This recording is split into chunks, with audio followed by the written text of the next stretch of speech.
খুবই একটা খুব গুরুত্বপূর্ণ টপিক নিয়ে আলোচনা করব, সেটা হচ্ছে কি নাইট্রোজেনের যোজনী এবং যোজ্যতা ইলেকট্রন ভিন্ন কেন। এটা তোমাদের যশোর বোর্ড এবং ময়মনসিংহ বোর্ডে 2024 সালে এই কোশ্চেনটা আসছে। তো এটা তোমাদের জন্য খুবই গুরুত্বপূর্ণ। কয়টা? 7টা। তো যদি আমরা ইলেকট্রন বিন্যাস করি তাহলে পাবো কি 1s2, 2s2, 2p3। সেটাকে যদি আমি একটু উত্তেজিত করি, হ্যাঁ, উত্তেজিত করলে সেটা কি কি পাবো? 1s2, 2s2, 2px1, 2py1, 2pz1।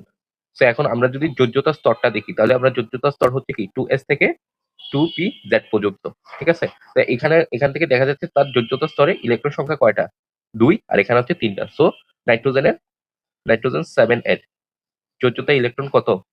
যোজ্যতা electron হচ্ছে যে 5। কিন্তু আমরা যোজনীর ক্ষেত্রে কি জানি?